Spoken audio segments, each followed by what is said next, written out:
Shenda Mtita TV. Shenda Mtita TV. Shenda Mtita TV. Rafiki namba moja wa burudani na michezo. Rafiki namba moja wa burudani na michezo.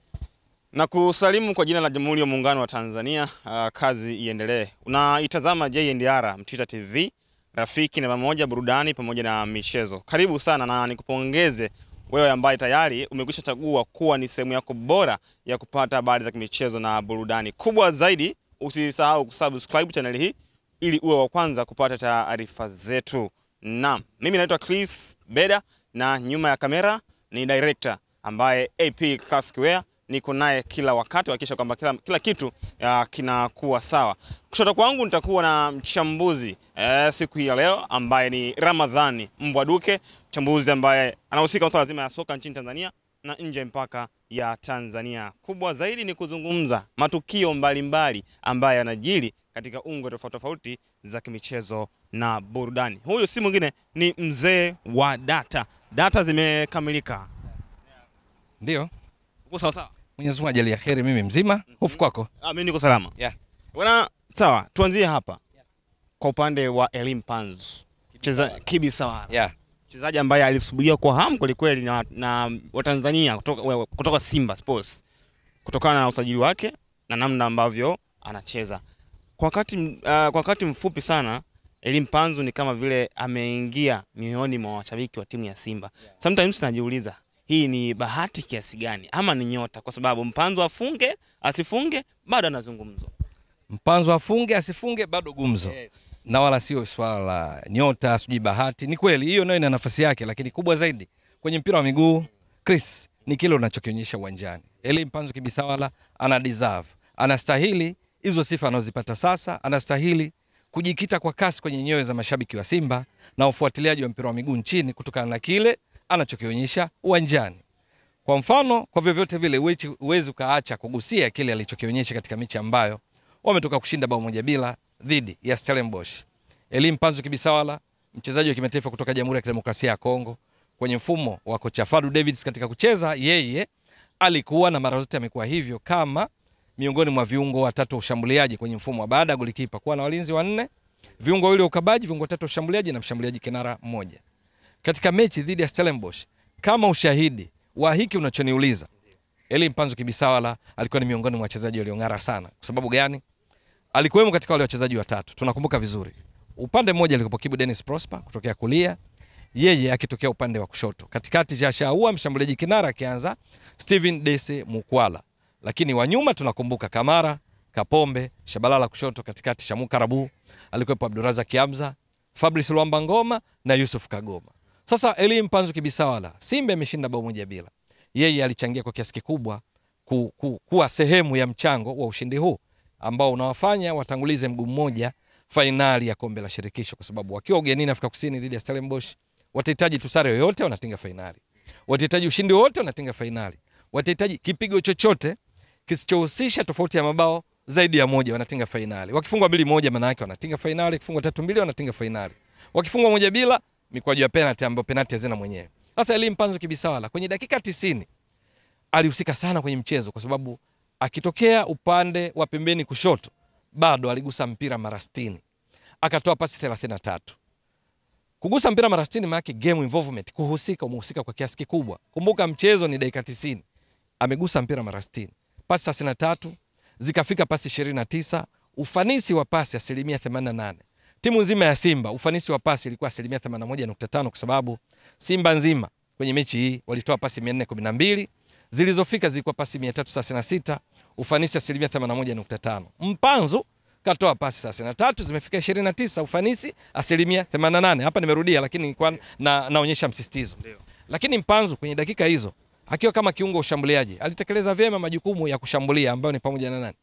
Ni pamoja na kupiga mashuti kwenda katika eneo la wapinzani kujaribu kufunga, ni pamoja na kutoa pasi kwa wenzako ili wafunge, ni pamoja na kudribble mipira kuikokota, ni pamoja na kupiga crosses ili wenzako wafunge katikati, akiwemo mshambuliaji kinara Steven Dese Mukwala.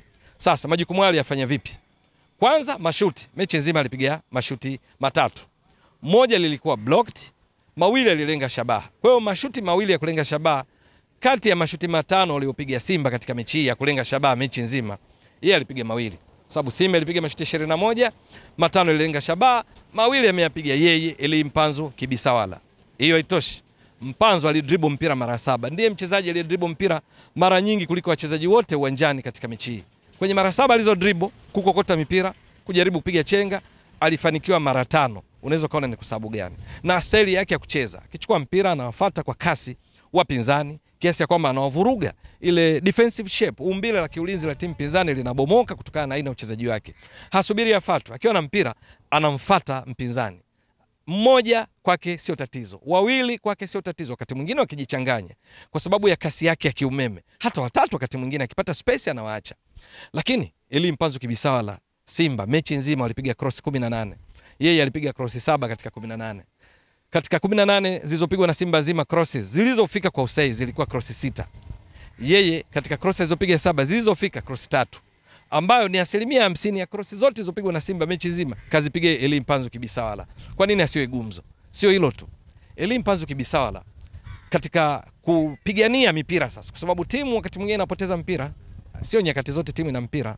Wachezaji wa pembeni miongoni mwa majukumu yao ni kushuka chini, kusaidia jukumu la kiulinzi kwa beki wake wa upande husika. Eli Mpanzu Kibisawala kama winga wa kushoto, aliyekuwa nyuma yake ni beki wa kushoto. Hapa tunazungumzia nahodha Mohamed Hussein Shabalala. Baadaye alikuja kutoka, aliingia Valentine Nouma.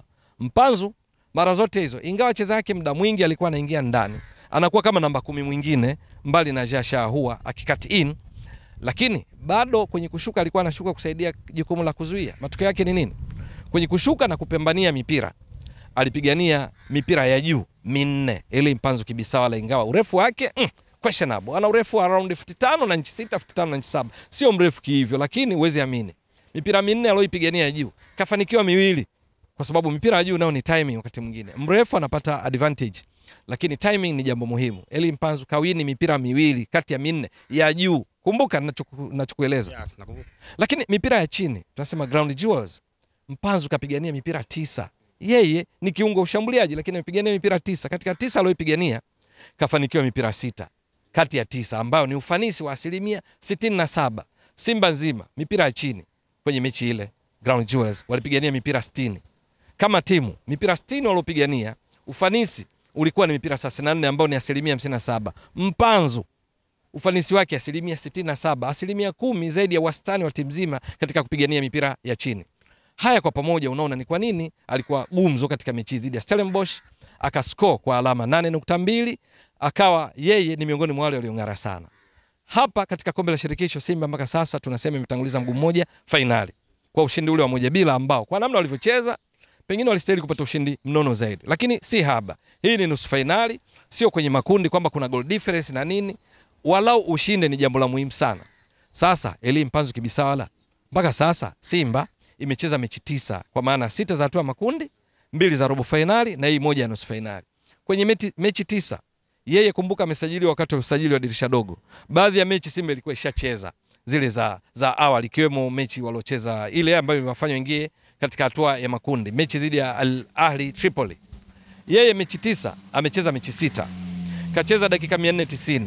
Kwenye dakika hizi Mpanzu kapiga mashuti 26, 7 amelenga shabaha, kafunga bao 1, katoa assist 1, kachangia mabao 2 kati ya mabao 11 aliyofunga Simba. Lakini game involvement mechi 6 kagusa mpira mara 384, katoa pasi 223 zilizofika pasi 176. Eli Mpanzu Kibisawala. Yeah. Kwa unaona kabisa ni mchezaji ambaye ni kiwango cha juu katika kombe la shirikisho. Tunazungumzia Simba, ndoto za kucheza fainali, ndoto za kutoa ubingwa kombe la shirikisho msimu huu. Eli Mpanzu Kibisawala huwezi kumwacha. Kwa kukuongezea, kwa nini anaendelea kuwa gumzo? Mechi iliyopita dhidi ya Al Masry yeye ndo alifunga hilo bao ambayo aling'ara sana. Lakini kwenye ligi kuu Tanzania bara nako yes kasajiliwa dirisha dogo, lakini Simba imecheza mechi 22, kacheza mechi 10 katika mzunguko huu wa pili. Mechi 10 kacheza kwa dakika 786 tu, wastani wa dakika 76 plus. Lakini kwenye dakika hizo 786 Mpanzu kapiga mashuti 25, 16 amelenga shabaha kati ya mashuti 25. Halafu kafunga mabao 3, katoa assist 3, kachangia mabao 6 kati ya mabao 52 waliofunga Simba mpaka sasa. Ufanisi mchango wa mabao wa around 12%. mchezaji alisajiliwa wakati wa dirisha dogo. Lakini hiyo itoshi, kacheza faulo 11 ikiwa ni katika kutekeleza majukumu ya kiulinzi. Yeye kama kiungo ushambuliaji ametoka kueleza huwa anashuka kusaidia ulinzi. Mpanzu anajituma sana. Mpanzu aina yake ya kukota mipira, upigaji chenga, kufanya jukwaa likaange chipsi. Ile ifanye awe kipenzi. Kwa hiyo nambari 34 mgongoni, mbali na kuwa nyota hiyo ya kupendwa, lakini hapendwi bure bure. Kwa sababu wapo wachezaji wa kigeni, kwa nini wapendwe yeye? Ni kwa sababu ya kile anachokionyesha uwanjani katika kutekeleza mipango kazi ya kocha Fadlu Davids, katika kutekeleza mipango ya timu. Elie Mpanzu Kibisawala amekuwa mchezaji nyota wa kutumainiwa. Katika kuzuia nimekupa stats takwimu hapa. Kwenye kushambulia ndio kila kitu, kwa sababu aina yake ya kukutaji mipira ina destabilize, inavuruga utaratibu wa kiulinzi wa timu pinzani, na hivyo kutoa fursa kwa wenzake sasa kupata nafasi za kufunga. Simba katenza big chances 6 katika mechi dhidi ya Stellenbosch, ingawa ikatumia 1. Lakini pamoja na mazuri yote akosi kasoro. Mpanzu miongoni mwa kasoro zake ni swala la shooting accuracy, kupiga mashuti kwa usahihi, kulenga shabaha. Nimekwambia katika kombe la shirikisho kapiga mashuti mangapi? Mashuti 26. Yaliolenga lango mashuti 7. Maana yake mashuti 19 aliyapiga yakapotea. Kwa maana nyingine Simba ilipoteza mipira kupitia kwake, kwa kupoteza mipira hiyo 19. Lakini hiyo haitoshi. Mpanzu ana tatizo pia la crosses. Cross hazipigi kwa usahihi. Kwa sababu gani? Ameshapiga cross 37 katika kombe la shirikisho. Zilizofika cross 7 tu. Maana yake cross 30 zimepotea.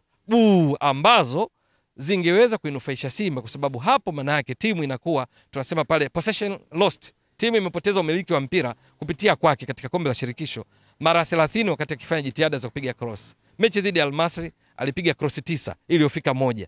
Maana yake 8 zilipotea. Sasa haya ni maeneo ambayo bila shaka akiyaboresha zaidi atazidi kuwa nuks wal balaa kwa wapinzani. Mpaka sasa ni funguo katika mashambulizi ya Simba katika ndoto za kufuzu fainali mechi ijayo tarehe 27 dhidi ya Stellenbosch.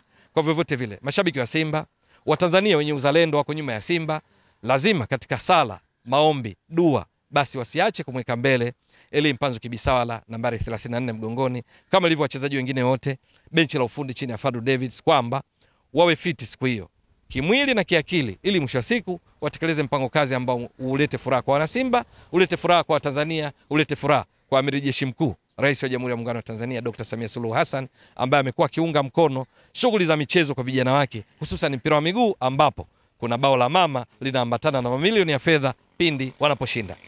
Bwana mzee wa data, ni kushukuru sana. Shukrani jazilan. Asante sana.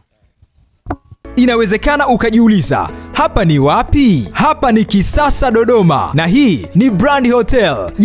Unatafuta mahali pa kukaa wakati wa weekend au safari zako za kikazi? Basi unapofika Dodoma, ichague Brand Hotel. Ni hoteli ya kifahari, chaguo kamili kwako, yenye mandhari nzuri ya kuvutia. Tunajivunia huduma bora ya malazi, chakula na vinywaji. Utapata free breakfast, free wifi, free swimming pool. Vyumba vyetu ni vya kisasa na vifaa vya kipekee vinavyofanya siku yako kuwa ya kufurahisha na yenye kumbukumbu nzuri. Pia tuna kumbi za kisasa kwa ajili ya shughuli mbalimbali na garden ya kupigia picha. Tunapatikana Kisasa, Dodoma, Tanzania. Fanya booking online kupitia booking.com. Wasiliana nasi kwa simu namba 0773467756. Email brandhotel14@gmail.com. Brand Hotel, tunaamini kwenye ukarimu na huduma bora.